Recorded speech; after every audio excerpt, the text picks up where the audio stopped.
حضرت عمر بن عبدالعزیز نیک بڑے تھے، پرہیزگار بڑے تھے، پر خوش لباس بھی بڑے تھے۔ خادم کو جب بھیجتے تھے نا بازار تو کہتے تھے جو سب سے مہنگا جوڑا ہو وہ خرید کے لانا۔ خوشبو بہترین استعمال کرتے تھے۔ جب گزرتے تھے تو لوگوں کو پتہ چلتا تھا کہ کوئی عام نہیں گزرا، عمر بن عبدالعزیز گزرے۔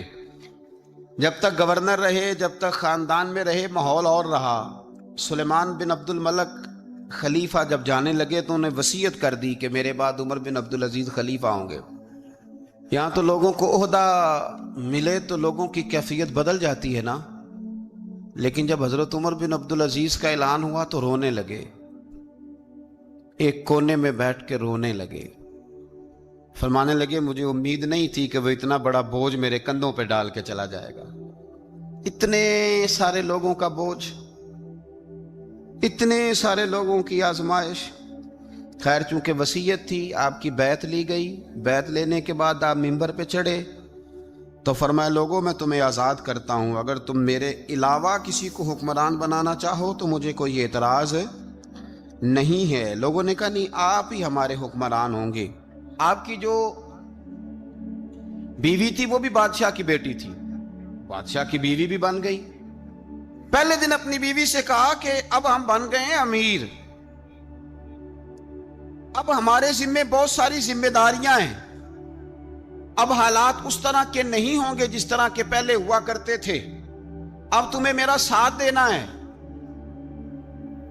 اپنا سارا زیور دو، میں بیت المال میں جمع کرانا چاہتا ہوں۔ یہ بڑا مشکل کام ہوتا ہے کسی خاتون کے لیے۔ سارا مال وہاں جمع کرا دیا۔ پہلے دن ہی سارے کپڑے سپڑے حضرت عمر نے اپنے خیرات کر دیے، سادہ لباس پہن لیا، اور بڑی تھوڑی غذا گھر میں آتی تھی، بیت المال سے تھوڑا سا وظیفہ، جائیدادیں ساری دے دی اللہ کے راستے میں، غریبوں میں بانٹ دی۔ ایک دن گھر میں تشریف لائے تو بچیوں نے منہ پہ ہاتھ رکھ لیا۔ حضرت عمر بن عبدالعزیز بات کرتے ہیں تو بیٹیاں منہ چھپا لیتی ہیں۔ پتر کیا بات ہے، میرے منہ سے بدبو آ رہی ہے، منہ چھپاتی ہو؟ تو بچیاں خاموش ہوئیں۔ جب دوبارہ پوچھا تو کہنے لگے ابا جی جو آپ خرچہ دیتے ہیں نا اس میں 2 وقت روٹی نہیں پک سکتی۔ اور یارو میں آپ کو وقت کے امیر کی بات سنا رہا ہوں۔ ایک عورت عراق سے آئی، اس کی 5 یتیم بچیاں تھیں تو اسے ضرورت تھی وظیفے کی۔ اس نے آ کے پوچھا حضرت عمر بن عبدالعزیز کا گھر کہاں؟ تو لوگوں نے فرمایا وہ سامنے جو ٹاٹ اور بوریے کا پردہ لٹک رہا ہے وہ عمر بن عبدالعزیز کا گھر ہے۔ دروازے پہ دستک دی تو ایک عورت اندر برتن دھو رہی تھی۔ پوچھا السلام علیکم، امیر المومنین سے ملنا ہے۔ وہ کہنے لگی اس درخت کی چھاؤں میں بیٹھ جاؤ، ابھی تشریف لاتے ہیں۔ تھوڑی دیر گزری تو حضرت عمر بن عبدالعزیز آئے تو کنویں سے پانی نکال کے نا، سین میں کنواں تھا تو جو جگہ میں مٹی اڑ رہی تھی نا، گرد اڑ رہی تھی، ہوتا ہے نا عصر کے بعد لوگ پانی پھینکتے ہیں، وہاں پانی پھینکنے لگے، چھڑکاؤ کرنے لگے۔ تو تھوڑی تھوڑی باتیں وہ خاتون آپ سے کرنے لگی تو وہ جو عورت آئی تھی نا وہ کہنے لگی تم غلام سے باتیں کر رہی ہو، تمہیں پردہ کرنا چاہیے۔ کہنے لگی یہ غلام نہیں، یہ میرے شوہر ہیں، اور یہ امیر المومنین عمر بن عبدالعزیز ہے۔ کہنے لگی یہ عمر بن عبدالعزیز ہے؟ کہا ہاں یہ عمر بن عبدالعزیز ہے۔ تو وہ خاتون حاضر ہوئی، کھجوریں اس کو دی گئی کھانے کے لیے۔ اس نے کہا حضور میری 5 یتیم بیٹیاں ہیں، مجھے وظیفہ چاہیے۔ جناب عمر بن عبدالعزیز نے ایک بیٹی کا نام پوچھا، ولدیت پوچھی، وظیفہ لکھا۔ عورت کہنے لگی اللہ تیرا شکر ہے میری بچی کا وظیفہ لگ گیا۔ دوسری کا نام پوچھا، ولدیت پوچھی، عمر پوچھی، وظیفہ لگایا، اللہ تیرا شکر ہے میری یتیم بچی کا وظیفہ۔ 4 بچیوں کے وظیفے عمر لکھتے رہے، خاتون اللہ کی حمد کرتی رہی۔ 5ویں کا لکھنے لگے تو کہنے لگی میں نے زمانہ بڑا دیکھا ہے پر عمر بن عبدالعزیز تیری طرح کا بندہ نہیں دیکھا۔ آپ فرمانے لگے اب میں 5ویں کا وظیفہ نہیں لکھتا، 4 کا وظیفہ جا کے گورنر سے منظور کرا لے اور 4 کو کہنا تھوڑا تھوڑا 5ویں کو بھی دے دے۔ حضور کیوں نہیں لکھتے؟ فرمایا جب تک تو حمد کے لائق رب کی حمد کر رہی تھی میں وظیفے لکھ رہا تھا، اب تو نے میری تعریفیں شروع کر دی۔ اپنی تعریف پر کیسے وظیفہ لکھوں؟ وہ تو حمد کے لائق ہے، اس کی حمد ہونی چاہیے، لیکن میں اپنی تعریف پر، اپنی خوشامد پر میں نہیں لکھتا۔ جا اللہ تعالیٰ تیری لیے بہتری کرے۔ وہ خاتون کہتی ہے میں وہاں سے آئی، مجھے مہینوں لگ گئے، سفر لمبا تھا، عراق پہنچی تو عراق کے گورنر کو جب میں نے وہ روکا دیا تو ان کی چیخیں نکل گئی، تڑپ کے روئے۔ میں نے کہا کیا ہوا؟ کہنے لگی بی بی جس نیک آدمی نے تجھے یہ لکھ کے دیا تھا نا، چند دن ہوئے ان کا انتقال ہو گیا۔ عمر بن عبدالعزیز پردہ فرما گئے۔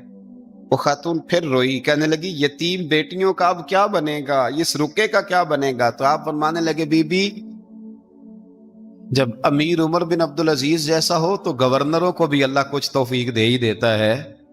اگر انہوں نے تیرا وظیفہ زندگی میں لکھا تھا تو فکر نہ کر، جب تک میں زندہ رہوں گا وظیفہ پہنچتا رہے گا۔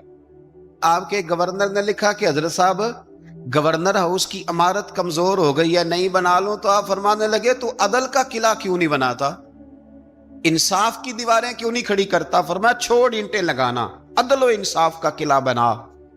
سب سے بڑی بات یہ تھی کہ بڑے پابند تھے صوم و صلات کے، دن کو تلاوت کرتے، رات کو عبادت کرتے، پنجگانہ نماز میں کھڑے ہوتے، اللہ کے خوف کی بات آتی تو چڑیا کی طرح پھڑ پڑاتے، ڈرتے۔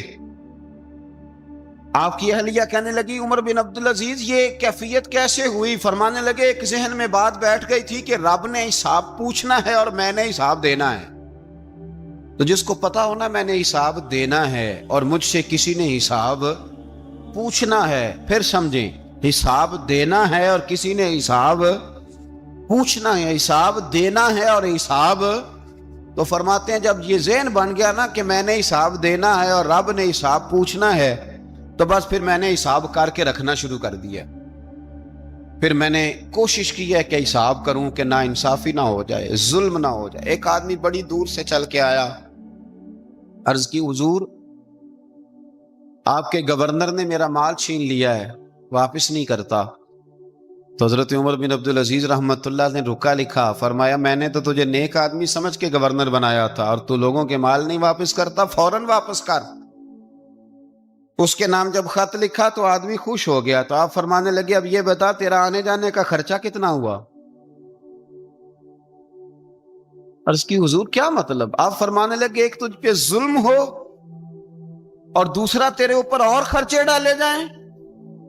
دیکھیں نا، ایک آدمی کی زمین پہ قبضہ ہو، پھر وہ وکیل کرے، پھر وہ گواہ اکٹھے کرتا پھرے، پھر وہ مسائل میں الجھ جائے۔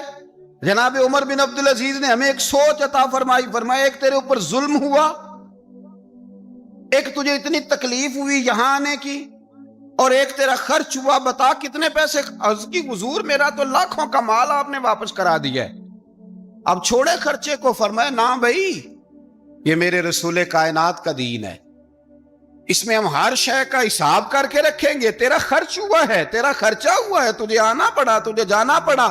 اور دنیا کے منصفوں، فیصلے کرنے والوں، تھوڑا خیال تو کرو کتنے لوگ ہیں جو رول گئے بیچارے رستوں میں کچہریوں کے، جو عدالتوں کے چکر لگا لگا کے تھک گئے، جن کی اولادیں تڑپ اٹھیں، مکان بک گئے، انہوں نے اپنے حقوق کیا لینے تھے، ان کی تو باقی چیزیں بھی چلی گئیں۔ فرمایا خرچہ بتا کتنا ہوا؟ عرض کی حضور 60 دینار تقریباً۔ فرمایا اسے مال خزانہ سے 60 دینار بھی دو۔ پھر فرمایا میری جیب سے اسے 50 اور دو تاکہ یہ آنے جانے میں مزید روٹی کھا سکے، گوشت کے ساتھ روٹی کھائے۔ اور پھر فرمایا معاف کر دینا، حکومت عمر بن عبدالعزیز کی تھی پر تجھے بڑی تکلیف اٹھانی پڑی، اذیت اٹھانی پڑی۔ یارو اس رنگ میں اس شخص نے حکومت کی، اس انداز میں، اور سب سے بڑھ کر بنو امیہ میں سے تھے، لیکن میرے رسول پاک کی اولاد سے جو پیار، حضور کی نسل سے، کسی نے آپ کے سامنے کہہ دیا، امام جلال الدین سیوطی نے اس کو لکھا ہے، کسی نے عمر بن عبدالعزیز رضی اللہ تعالیٰ عنہ کے سامنے کہہ دیا یزید امیر المومنین تھا، مومنوں کا امیر تھا۔ فرمایا پکڑو اس بدذات کو 20 کوڑے مارو، پکڑو اس نالائق کو، اسے 20 کوڑے مارو۔ یہ نبی پاک کے خاندان کے قاتل کو امیر المومنین کہتا ہے؟ یہ فتویٰ جناب عمر کا۔ مولا علی شیر خدا کی اولاد میں سے ایک شہزادے آپ کے پاس آئے کسی کام کے لیے، تو عمر بن عبدالعزیز اٹھ کے کھڑے ہو گئے، ہاتھ باندھ دیے، کہنے لگے حضور ساری دنیا میرے پاس آئے، آپ نا ایک رکا لکھ دیا کریں یا پیغام دے دیا کریں، اس لیے کہ اس دھرتی پہ جو کچھ بھی ہے وہ مدینے والے رسول کا ہی صدقہ ہے. حضور کی اولاد سے پیار، نبی پاک صلی اللہ علیہ وسلم کے خاندان کے ساتھ محبت. حضرت عمر بن عبدالعزیز نے فلاح عامہ کے کام کرائے، بڑے بڑے سرائے بنائے، لوگوں کے ٹھہرانے کا بندوبست کیا، وظائف دیے غریبوں کو، مساجد بنائی، مدارس بنائے. آپ کو مجدد کہا جاتا ہے. نئے سرے سے تجدید کی، علماء سے پیار کیا، صدقات و خیرات کا ایک ایسا ماحول دنیا کے اندر بنایا کہ لوگ کہتے ہیں کہ ہم زکوٰۃ دینے کے لیے بندہ تلاش کرتے تھے، پر جناب عمر بن عبدالعزیز کے زمانے میں کوئی زکوٰۃ لینے والا میسر نہیں آتا تھا. ایک شخص ملا تو لوگوں نے اس کو اتنی زکوٰۃ دی، اتنی زکوٰۃ دی، اتنی زکوٰۃ دی، لوگ خوشحال ہو گئے. اتنی زکوٰۃ دی کہ اگلے سال وہ خود زکوٰۃ دے رہا تھا. حضرت عمر بن عبدالعزیز نے ایسا ماحول بنا کے لوگوں کو دیا، اس طرح کی نوعیت آپ نے لوگوں کو دی کہ خوشحالی نظر آنے لگی. ذمیوں کے، غیر مسلموں کے حقوق کا بھی تحفظ فرمایا. 39 سال عمر پائی، صرف نمازیں بھی پڑھ گئے، صدقے بھی دے گئے، عبادتیں بھی کر گئے، 2.5 سال حکومت بھی کر گئے، اللہ رسول کو راضی بھی کر گئے. عمر پائی 39، پورے 40 نہیں، 39 سال عمر پائی. اتنا کچھ کر گئے. ہم تو بھی انتظار میں رہتے، ہم تو بھی انتظار میں. اٹھ فریدا ستیا تے داڑھی آ گیا ہی پور. اٹھ فریدا، یہ ستیا کا مطلب بابا جی نے غفلت بیان کیا ہے، کہ مطلب یہ نہیں کہ سچی مچی سویا ہوا تھا. کہتے تو غافل ہے. اٹھ فریدا ستیا داڑھی آ گیا ہی پور، اور اگا نیڑے آ گیا ہی، پیچھا رہ گیا ہی دور. 40 سال کی عمر میں آپ کو زہر دے دیا گیا. کچھ لوگوں کو برداشت نہیں نہ ہوا. ایک شخص آیا رکا لے کے، اس نے کہا حضور پچھلا خلیفہ میرے نام 20,000 دینار لکھ گیا ہے، پر وہ فوت ہو گیا ہے، تو آپ یہ رکا ہے، مجھے 20,000 دینار دے دیں. آپ فرمانے لگے سنبھال کے رکھ، شاید میرے بعد والا دے دے. رکا سنبھال کے رکھ، پر مجھ سے نہ امید رکھنا 20,000 دینار تو میں 20,000 گھر میں دوں گا اور 20,000 چولہے جلاؤں گا. میں ایک آدمی کو اتنا امیر کر دوں اور باقی لوگ دیکھتے رہے. آپ کو زہر دے دیا گیا. بیمار رہے، بچوں کو بلایا اور میں بیٹا میں جہنم سے ڈر گیا تھا، تمہارے لیے مال نہیں جمع کر سکا. اس دل نکلا، شدید علیل ہو گئے. وہ جو آیت میں نے پڑھی ہے نا، آپ کی اہلیہ کہتی ہیں کہ آخری وقت آپ کی زبان پر وہ آیت جاری ہوئی، تلک الدار الآخرۃ نجعلھا للذین لا یریدون علوا فی الارض ولا فسادا والعاقبۃ للمتقین. فرمایا یہ آخرت کا گھر ہے، ان لوگوں کو ملے گا جو نہ زمین میں تکبر کرتے ہیں نہ فساد چاہتے ہیں. یہ آیت پڑھی اور روح پرواز کر گئی. مرنے سے پہلے، وصال سے پہلے 10 دینار یا 20 دینار دے کے اپنے بیٹے کو بھیجا. فرمایا گاؤں میں جاؤ اور میرے لیے زمین خریدو قبر کے لیے، اور اگر گاؤں والے خوشی سے دے دیں تو خریدنا، اور اگر انہیں دقت ہو تو انہیں تنگ نہ کرنا. 10 دینار کی زمین خریدنے کے لیے جب بیٹا جانے لگا تو اس نے کہا حضور کچھ لوگوں کی خواہش ہے کہ آپ کا جسد خاکی مدینے لے جایا جائے اور نبی پاک علیہ السلام کے پہلو میں آپ کو دفن کیا جائے. آپ فرمانے لگے پتر میں اس قابل نہیں ہوں کہ حضور کے ساتھ دفن کیا جائے، نہ میں اس قابل نہیں ہوں. اس طرح کرنا، میرے پاس حضور کے کچھ ناخن اور بال ہیں، جب میرا انتقال ہو جائے تو میری قبر میں رکھ دینا. اور پھر حضرت عمر بن عبدالعزیز نے فرمایا مجھے نہ سستا کفن دینا 2 دینار کا، اس سے زیادہ کفن نہ دینا، 2 دینار کا کفن. حضور آپ کا مال ہے کچھ پڑا ہوا تو اس میں سے اچھا کپڑا خریدا جا سکتا ہے. فرمایا نہ بھائی 2 دینار کا کفن خریدنا. حضور کیوں؟ فرمایا اس لیے کہ اگر میں نیک ہوا تو اللہ مجھے جنت کا لباس عطا فرما دے گا، اگر میں بد ہوا تو یہ بھی تو پھٹ ہی جائے گا، چیر دیا جائے گا، قبر توڑ دے گی پسلیاں، لہٰذا مجھے مہنگا کفن نہ دینا. 2 دینار کا. آپ کے وصال سے کچھ عرصہ پہلے نا آپ نے ایک قاصد بھیجا، روم کے بادشاہ کے پاس وہ گیا تو وہاں اس نے ایک عجیب منظر دیکھا کہ وہاں ایک حافظ قرآن نابینا آدمی قید ہے، اس کی آنکھیں موجود نہیں ہیں اور وہ چکی چلاتا ہے، آٹا پیستا ہے.